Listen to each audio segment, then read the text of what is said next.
হাসির আড়ালে কত যন্ত্রণা, কত বেদনা। আমি 12 ম্যান। অনুশীলনে এই কথাটি কাকে যেন মনে করালেন শরীফুল ইসলাম।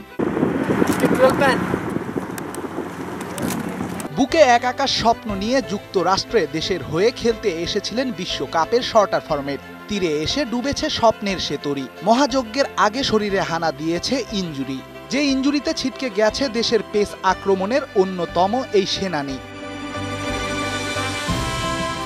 হয়তো পুরো বিশ্বকাপেই দর্শক হয়ে থাকতে হবে শরীফুলকে। ইনজুরি আর অনিশ্চয়তা তাকে আটকে রেখেছে ধোঁয়াশার কালো জালে। চিফ সিলেক্টর আশরাফ লিপুর কথাতেও পাওয়া গেছে এমনই শঙ্কা। ফাইনাল ভার্ডিক্ট পেতে 9 জুন পর্যন্ত করা হবে অপেক্ষা।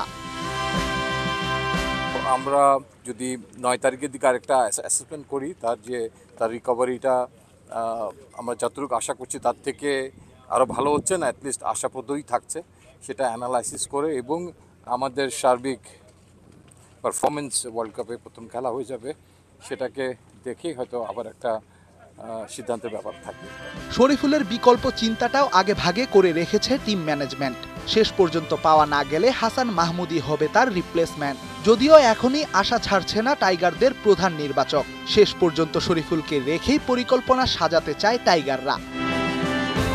আমার মনে হয় যে আরও কয়েকদিন আমরা পর্যবেক্ষণ করবো, যে কারণ বদলি হিসেবে যিনি সংযুক্ত হতে পারেন, আমরা একজন পেস বোলার ক্যারি করছি আমাদের সঙ্গে, হাসানকে, তো সেটা আমাদের হাতেই আছে, কিন্তু আমরা শরীফুলকে পেতে আগ্রহী এবং তার অনেক কিছুই নির্ভর করছে যে এই টুর্নামেন্টে আমরা কতদূর যেতে পারবো, সেটাও একটা হিসাবের ব্যাপার এবং প্রথম খেলাটা সেখানে একটা বড় ভূমিকা রাখতে পারে তার ফলাফল।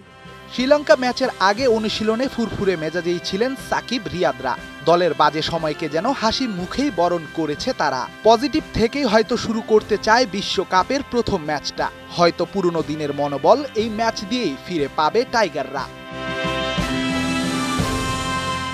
রেদওয়ান শাওন, ৭১।